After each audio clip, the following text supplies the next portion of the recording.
रात का समय होता है। एक काली चमचमाती सरकारी एसएचओ की कार एक बड़े से घर के सामने जाकर रुकती है। उस कार से एक महिला पुलिस की वर्दी में, जो कि उस समय एसएचओ थी उस इलाके की, उतरती हैं।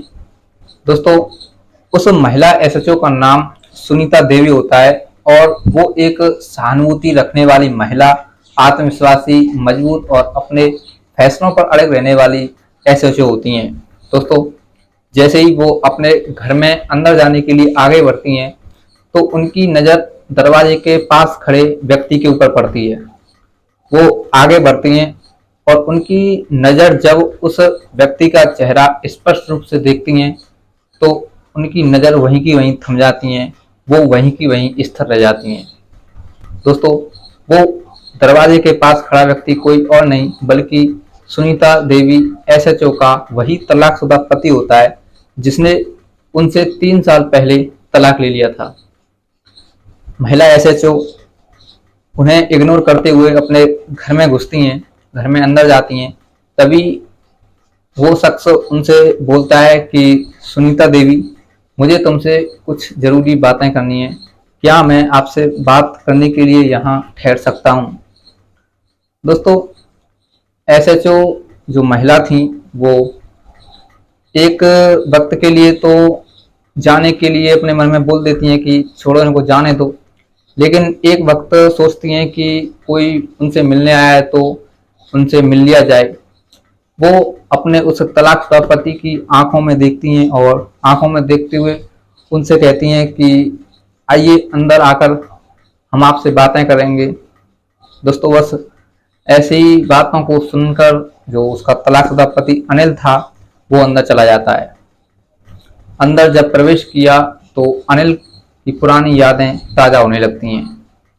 वो वही घर था जिसे उन दोनों ने अपने हाथों से सजाया था, लेकिन दोस्तों अब ये घर केवल सुनीता देवी का था जिसने अपनी मेहनत से, अपनी लगन से इतना और मजबूत और तैयार किया था। नमस्कार, प्रणाम। क्राइम वार्ता के इस नए अध्याय में आपका स्वागत है। आज एक ऐसी कहानी जिसमें एक पत्नी को एक पति के द्वारा छोटा दर्जा देकर के तुम छोटी जगह पोस्टेड हो यह कहकर उसे तलाक दे दिया जाता है। फिर वो लड़की, वो पत्नी अपने पति से बदला लेने के लिए जी तोड़ मेहनत करती है और मेहनत से एक मुकाम हासिल कर लेती है और अपने पति को नीचा दिखाती है। आइए दोस्तों, जानते हैं इन दोनों की कहानी इस वीडियो के माध्यम से। लेकिन वीडियो में आगे बढ़ने से पहले आपसे वही रिक्वेस्ट है कि वीडियो को थोड़ा सा लाइक कर दीजिए और अगर चैनल पर पहली बार आए तो चैनल को भी सब्सक्राइब कर लीजिए। दोस्तों, आपसे एक और रिक्वेस्ट कि जल्द से जल्द मेरे 1000 सब्सक्राइबर पूरे करवा दीजिए, जिससे कि मैं आपके लिए ऐसी सच्ची सच्ची कहानियाँ, सच्ची घटनाएं आपको तुरंत से तुरंत, जल्द से जल्द लाने में मदद पा सकूं, मदद कर सकूं। चलिए दोस्तों, कहानी शुरू करते हैं। दोस्तों, अनिल और सुनीता एक पति पत्नी के जोड़े में अपनी खुशहाल जिंदगी को खुशहाल तरीके से जी रहे थे। अनिल, जो कि एक कंपनी में मिड लेवल एम्प्लॉय होता है, और उसकी जो पत्नी सुनीता होती है वो एक छोटे रैंक की, यानी कि कांस्टेबल से भी नीची रैंक की पुलिस महिला होती है। दोनों अपनी जिंदगी को अच्छी तरह से गुजारते हैं और शादी को हुए 3 साल बीत जाते हैं। जो अनिल होता है उसका मानना होता है कि उसकी पत्नी को घर के कामों में ही हाथ बटाना चाहिए, घर के काम काजों में ही सहयोग करना चाहिए, क्योंकि जो मिड लेवल मजदूर था वो कहीं ज़्यादा पैसा कमाता था एक महिला पुलिस वाली से। तो उसने अपनी पत्नी से कई बार कहा कि तुम ये नौकरी छोड़ दो और घर के काम काजों में हाथ बटाओ। तो इस पर जो सुनीता थी वो नाराज हो जाती है अपने पति से, कहती है कि आप मेरी नौकरी को छोटा समझते हो, लेकिन ये मेरे लिए मेरी हैसियत से बहुत बड़ी है, मैं इससे बहुत प्रेम करती हूँ, तो आप मुझे मेरी ड्यूटी करते रहने दीजिए और आप अपनी ड्यूटी कीजिए। लेकिन दोस्तों, जिस जगह पर, जिस पोजीशन में अनिल रहता था, उस जगह पर घर की कोई भी महिला बाहर काम काज नहीं किया करती थी। सभी जो महिलाएं थी घर की, वो घर के काम काजों में ही व्यस्त रहा करती थी, घर के काम काजों को ही किया करती थी। तो अनिल अपनी पत्नी को फिर डांटता है, फटकारता है, बोलता है कि तुम अब इस नौकरी को छोड़ दो, अन्यथा मैं तुमसे तलाक ले लूंगा, तुम्हें छोड़ दूंगा। बस दोस्तों, यही बात सुनीता के दिल पर लग जाती है। अब वो अपने पति से डायरेक्टली, इंडिविजुअली बोल देती है कि तुम क्या मुझे छोड़ोगे, मैं ही तुम्हें छोड़कर चली जाती हूँ। जिस घर में एक महिला को काम न करने दिया जाए, उस घर में मैं खुद भी रहना नहीं पसंद करूंगी। अगर मैं रहूंगी तो मेरे बच्चों पर भी इसका ही असर पड़ेगा। तो तुम अपना परिवार संभालो, अपनी जिम्मेदारियों को संभालो, मैं खुद तुम्हें तलाक देती हूँ और तुम्हें छोड़कर अभी इसी वक्त जा रही हूँ। दोस्तों, बस फिर उन दोनों का तलाक हो जाता है। तलाक होने के बाद सुनीता अपने मायके चली जाती है। मायके में उसका एक भाई होता है, भाई उसे दिन रात मेहनत करके पढ़ाता है। सुनीता भी दिन रात मेहनत करती है और जिस वक्त वो एक कांस्टेबल से भी नीचे थी, उस वक्त से गुजरकर, उस वक्त को काट कर वो 2 साल मेहनत करने के पश्चात एक एसएचओ बन जाती है, एसएचओ की नौकरी को प्राप्त कर लेती है।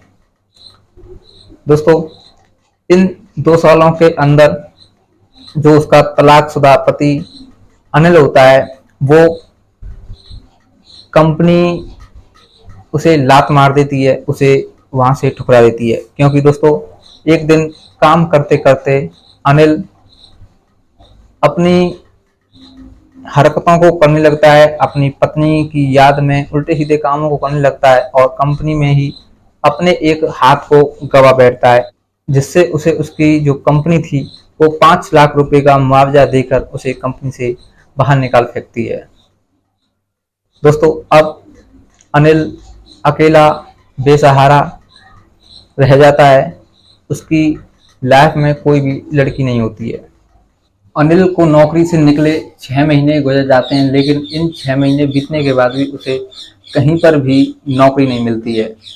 एक दिन दोस्तों, उसे पता चलता है कि उसकी तलाकशुदा पत्नी सुनीता एसएचओ बन गई है।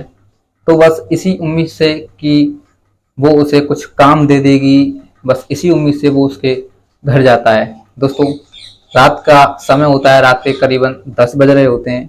वो सुनीता के घर पहुंचता है। दरवाजे पर सुनीता अपनी ड्यूटी को समाप्त करने के बाद जब घर पहुंचती है तो उसे वो दरवाजे पर मिलता है।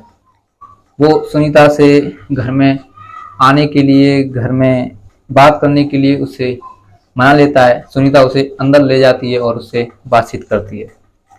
दोस्तों, अनिल जो कि इस उम्मीद से घर में पहुंचा था सुनीता के पास कि वो उसे कुछ सहारा दे देगी, उसे कोई ऐसी नौकरी दिलवा देगी जिससे उसका गुजारा चल सके। तो दोस्तों, बस दोनों बातचीत करते हैं। सुनीता पहले पूछती है कि बताओ अनिल, कैसे आना हुआ, क्या किस उम्मीद से आए हो तुम। अनिल बोलता है कि मैडम, आपको इस वर्दी में देख करके बहुत अच्छा लगा, लेकिन हम तो वहीं की वहीं रह गए हैं।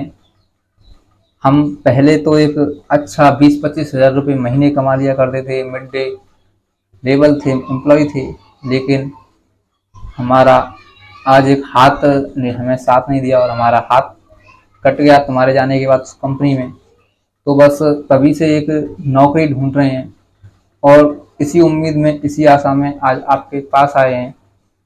दोस्तों, जब ये बात सुनी सुनीता ने कि कंपनी में उसके जाने के बाद उसके पति अनिल का हाथ कट गया है, उसके पास हाथ नहीं रहा है, तो सुनीता को एहसास होने लगता है, वो दुखी हो जाती है। कहती है कि अनिल, हमें माफ़ करना, हम अपने काम काजों में इतने व्यस्त हो गए हैं कि हम तुमसे इतना प्रेम करते थे कि हमें तुम्हारी आंखों के और तुम्हारी सूरत के अलावा तुम्हारे शरीर का कोई भी हिस्सा नजर नहीं आया। हम तुमसे माफी मांगते हैं कि हमें तुम्हारा हाथ दिखाई नहीं दिया, लेकिन हमारी शुभकामनाएं हैं कि तुम्हारा जो हाथ कटा है उसकी भरपाई तुम्हें हो गई होगी, और हमसे जो होगा हम तुम्हारे लिए वो करेंगे। तो अनिल बोलता है कि मैडम बस आपसे कुछ नहीं चाहिए, आपसे बस एक नौकरी की उम्मीद है, हमें ऐसी कोई नौकरी दिलवा दीजिए जिससे कि हम अपना पेट पाल सकें, अपना घर चला सकें। दोस्तों, इस बात को सुनने के बाद सुनीता की आंखें भर आती हैं। वो अपने पति अनिल से कहती है कि अनिल देखा, नौकरी तो हम तुम्हें दे देंगे, लेकिन तुमने एक बात नोटिस की, जिस पत्नी के ओहदे को तुम नीचा समझते थे, तुम ये समझते थे कि तुम्हारी पत्नी तुमसे छोटी नौकरी पर है, देख लो किस्मत तुम्हें आज कहाँ खींच कर लेकर आई है। जिस पत्नी को तुम नीचा समझते थे वही पत्नी के पास, उसी पत्नी के पास तुम आज नौकरी मांगने के लिए आए हो।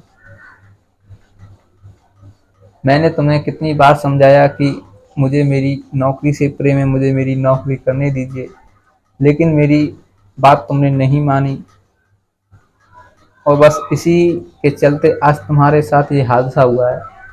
तुम आज मेरे कदमों में आकर खड़े हो। दोस्तों, सुनीता का मकसद जो था वो अनिल को जलील करने का नहीं था, वो केवल अपने पति को समझाना चाहती थी कि समय के साथ चलो, समय की कद्र करो। अगर आप समय की कद्र नहीं करोगे तो समय आपकी कद्र करना भूल जाएगा और आपको ऐसे हालत में झोंक देगा जहां से तुम्हारा निकलना असंभव हो जाएगा। दोस्तों, जब ये बात सुनी कि तुम आज मेरे कदमों में हो, तो अनिल फूट फूट कर रोने लगता है। वो सुनीता के कदमों में गिर पड़ता है और उससे माफ़ी मांगने लगता है कि सुनीता मुझे माफ़ कर दो, मेरी गलतफहमी थी कि मैंने तुम्हें उस लायक नहीं समझा जिस लायक मुझे समझना चाहिए था। मैं आज के बाद सभी लोगों से, सभी पतियों से यही कहना चाहूँगा कि आपकी पत्नी जहाँ भी हो, जो सा भी काम करती हो, उसे छोटा न समझें, क्योंकि अगर आप पत्नी के रिश्ते को छोटा समझेंगे तो आपका रिश्ता नहीं टिक पाएगा। दोस्तों, जब ऐसे अच्छे विचारों को सुना सुनीता ने, तो उसने तुरंत ही अनिल का हाथ पकड़ लिया और उससे बोली कि बस हम तो आपसे बस यही चाहते थे कि आप अच्छे विचारों वाले आदर्शवादी बन जाएं। हम तो आपके इंतजार में कब से बैठे थे, हम तो आपसे प्रेम करते थे। आपको अब नौकरी की कोई भी ज़रूरत नहीं है, हम आपके लिए नौकरी करेंगे। हम आज एसएचओ हैं, आप हमारे साथ रहिए, हम आपकी लाइफ में दोबारा से आएंगे। दोस्तों, इन सब बातों को सुनने के बाद जो अनिल था उसकी आंखें भर आती हैं और वो फूट फूट कर रोने लगता है। इसके बाद दोनों एक हो जाते हैं और एक होने के बाद अपनी ज़िंदगी की नई शुरुआत करते हैं। तो दोस्तों, कैसी लगी कहानी? अगर कहानी अच्छी लगी हो तो वीडियो को थोड़ा सा लाइक कर दीजिए, और अगर चैनल पर पहली बार आए तो चैनल को भी सब्सक्राइब कर लीजिए।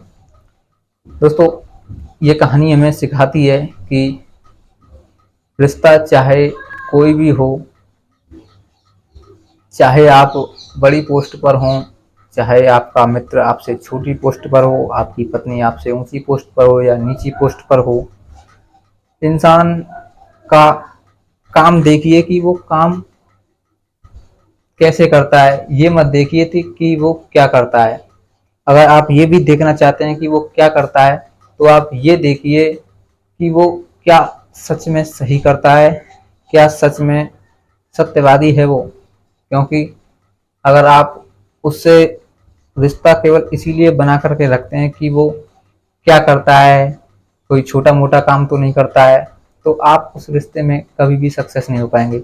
तो आप केवल उससे ऐसा रिश्ता बना कर के रखिए जिससे उसे लगे कि वास्तव में आप उससे सच्चा प्रेम करते हैं।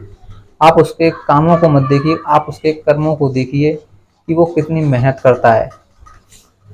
तो इस कहानी के द्वारा आपसे कहना चाहूँगा कि कमाया हो तूने 1 रुपया अपनी मेहनत से, मजदूरी से, तो वो तेरी अमानत है। और लाख कमाए हों तूने तलवे चाट चाट कर गुलामों की तरह, तो वो तुझ पर लानत है, लानत है। तो बस आपसे यही रिक्वेस्ट है कि मेहनत कीजिए, किसी की गुलामी ना कीजिए। तो दोस्तों मिलता हूँ अगली ऐसी अच्छी कहानी के साथ, तब तक के लिए जय हिंद, जय भारत।